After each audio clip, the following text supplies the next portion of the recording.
Here we are going to do a little kill tree segment for you guys. So first things first is I got to blindfold you or kill you. So we'll do blindfold. A little easier on me, and I don't want to go to jail. So blindfold. Can you see me? Nope, you can't see. Okay, good. So here we go. Welcome to one of my properties that we have permission to hunt. Started hunting this property back in Cactus Jack days, 2012-ish, 2011, something like that. Actually, it was 2011, the first year I could hunt up here, but I was tagged out when I got permission to finally hunt it in December. I was tagged out that year with a couple nice bucks. One of them was the I'm on Fire episode back season 2, I believe, or maybe 3, bowhunting.com, the Bowhunter Die Show. That was kind of my debut on the show, was that deer. But anyway, I got permission at this farm because we started farming it, and the guy basically said, yeah, go shoot it, go shoot whatever you want. The deer are pretty thick up there. They're eating your crops anyway. So came in here. Actually, there's a deer right there running across the road. Came in here with anticipation that we were going to find some good deer. Didn't know how good a deer.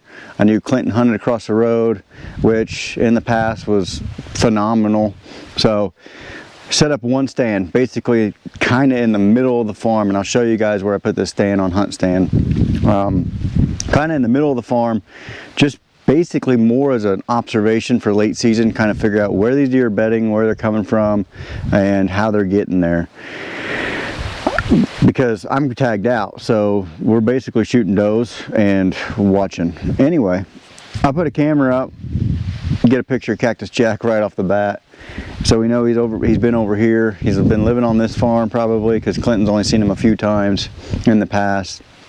And he's a freaking giant, 185. So I take my brother in there, first sit of the year, which was in December, and I rattle in Cactus Jack. No kidding, rattle him in right out of his bedding area, and comes into straight downwind at like 22, 24 yards, something like that, and looking at us, turns around and leaves. Like he knew something was up, didn't like it. He actually did come to a trail camera at that time, and I had a bunch of pictures of him standing in front of it, kind of looking up at us. But he turned around and left, and went back to where he came out of. And I knew for future reference, I needed to get a stand right there. Hence the kill tree. Back in 2012, this tree was little. I mean, it was literally that big around.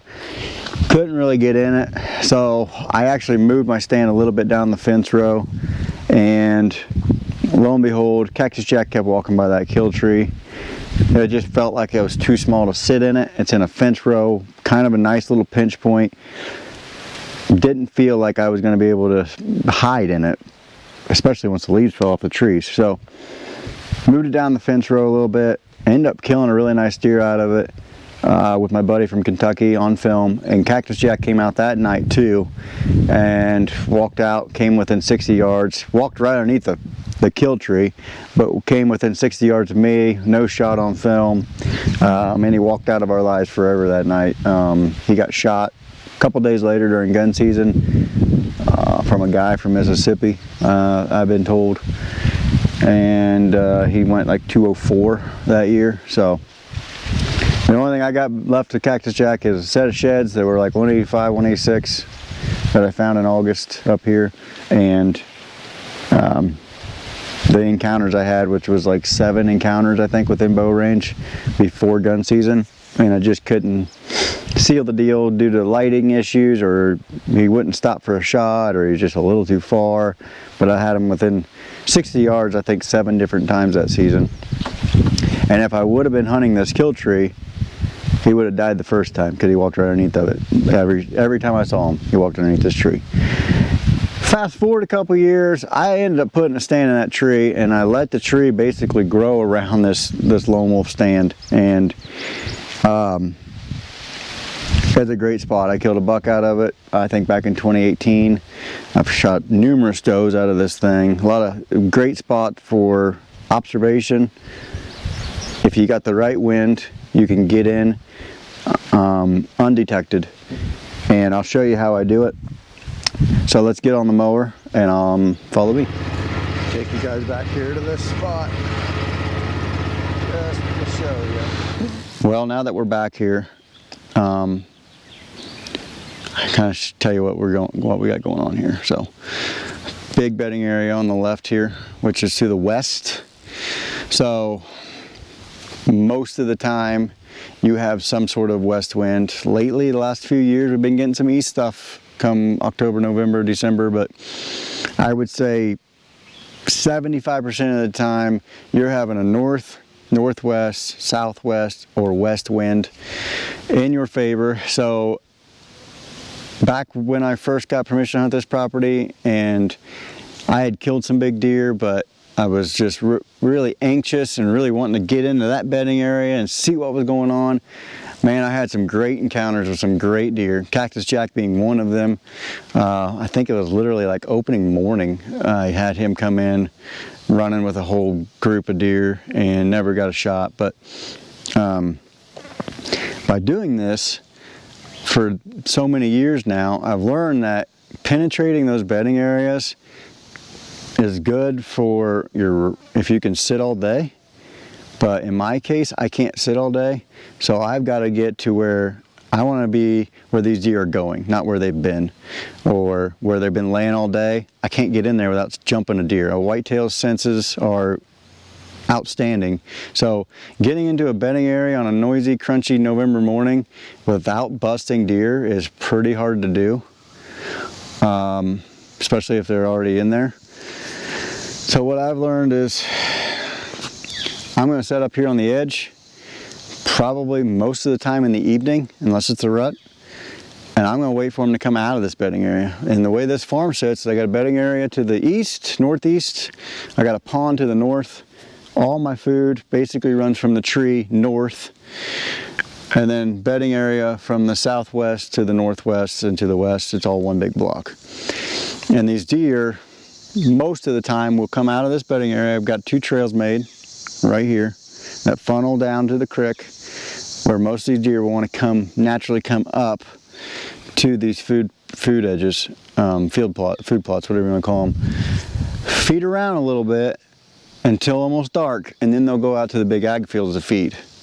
And you can see behind me here where I've got a mock scrape every year right there.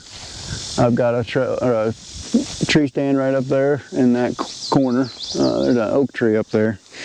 It's not very high. It's maybe, I don't know, 14, 15 feet.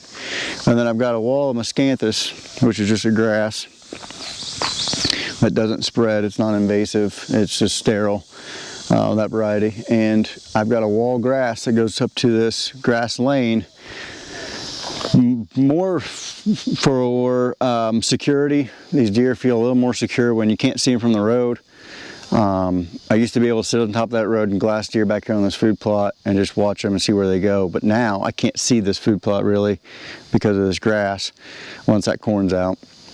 And also that allows me to slip in and out of here without being busted hardly ever. I've had deer literally in this food plot that you can't see. You get up in the tree stand and they'll be sitting out here feeding and they didn't even know you came in here. So it's really working out really well. This is like the 4th or 5th year for that stuff, and it's really benefited me on all my farms as far as access goes, because that's my number one thing. Is you could have the best looking spot in Fulton County, Illinois, and you could hunt it and never see a deer, and I bet you $100 that the reason is your access is not good. Your access to and from your stand, you've got to have it to where you do not get busted by deer. I don't care if it's 1 deer or 50 deer. 1 deer can screw your hunt up. Walking in and to and from a stand, your wind can screw up a hunt. So 95% of the time, I don't hunt this stand at all unless I have a northwest wind or straight north. Anything out of the east is out of the question. Anything out of the south, out of the question, because that's blowing, south is blowing right over this food plot, east is blowing in that bedding area, southwest is blowing into that bedding area. So I've got to have north right down this fence line or northwest blowing over this ag field, and by the time it gets anywhere, my scent gets anywhere, it's so dispersed that those deer can feed 50, 60 yards away and not really know I'm even here. So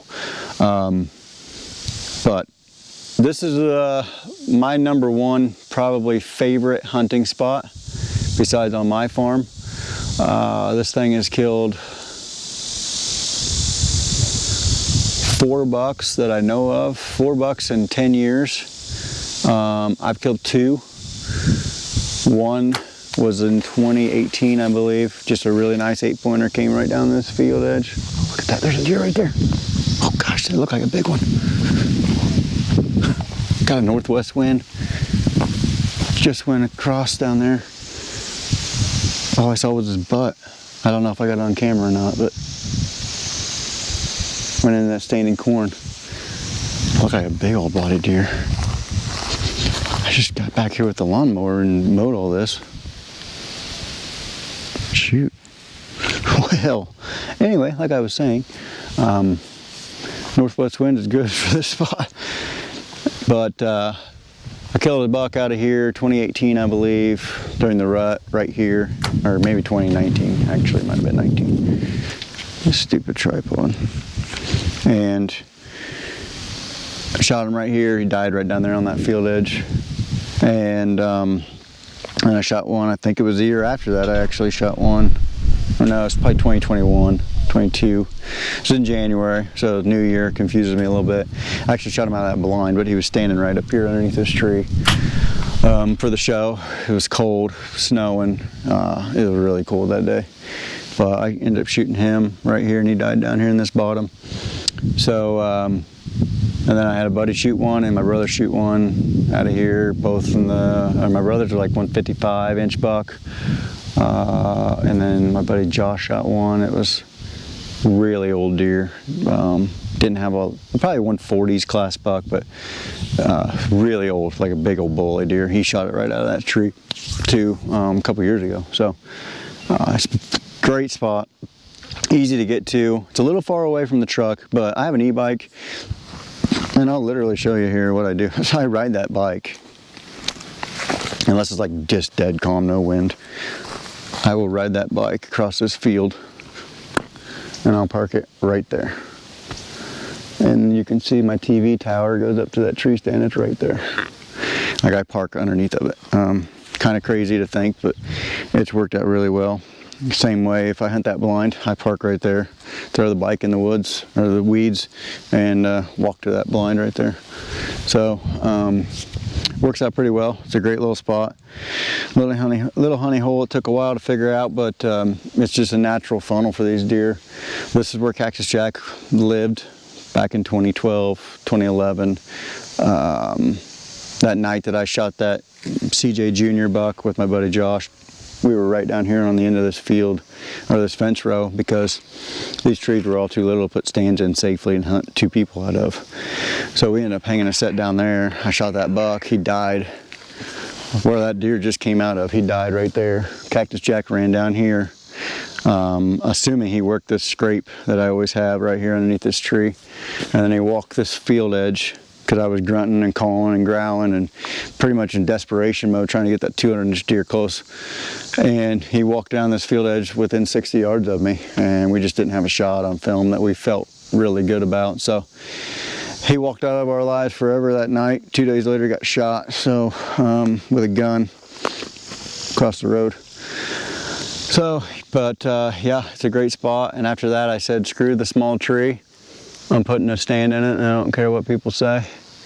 And there for a while, it was pretty sketchy. I'm not gonna lie. On a windy day, you were blowing around like you were in a roller coaster ride, but now it's getting some pretty good size to it. It's not very big. Like, that's the top of the tree right there. That's this oak tree right there. I got a stand, so come underneath here and kind of show you it's not a big tree. And I haven't been up here to trim yet anything, but we will. You can see I got a old school TV tower with a safety line tied to it. An old lone wolf stand up there. I mean, that's my hand. That's the trunk, and it gets pretty small right there about where the stand is. But I got this cherry tree here, this crooked cherry tree, and then that oak tree there that used to be just a bush, and I've been trimming it up, and now it's turned into a tree. I have those two there to block me, give me a little bit of security and a little bit of cover. I got one big branch coming off, and I put a mock scrape underneath of it every year. Works pretty well. So northwest wind, 9 times out of 10 I'm coming to this tree right here if I got a big deer up here. Last year we had a couple really nice bucks that basically I decided I wasn't going to hunt up here. I wanted to give them another year to see what they turned into. And I'm going to put some cameras out today. I just put one out over here, see if they're still around. I know for sure one of them is, or two of them are, because I saw them the other night across the road over on my beans. And they looked big. So I'm going to throw some cameras out today while I'm up here mowing anyway, making noise, and we're going to mow the rest of this food plot off. I sprayed, and the weeds were starting to get a lot of resistance to Roundup for sure. Doesn't do anything around here, it seems like, but even 2,4-D and Enlist, they're just not doing a whole lot of stuff nowadays. They killed some of it. I made the weeds crinkle, but I sprayed that 3 weeks ago and it should be brown, and it's not. So we're gonna mow it off and then probably come in here and spray it again when stuff starts growing a little bit with some good stuff, and get ready, get it prepped for fall food plot season, which is about a month away. So trying to get some stuff done. But yeah, money tree number one, or killing tree number one right there. It's been good to me. Right there's where I sit, facing that way. Wind, I like blowing just like this, right towards the truck where I park. That's that. Really, I got, I don't know, 4 other stands up here on this farm, but that's the only one I really hunt. The rest of them are just there, just in case.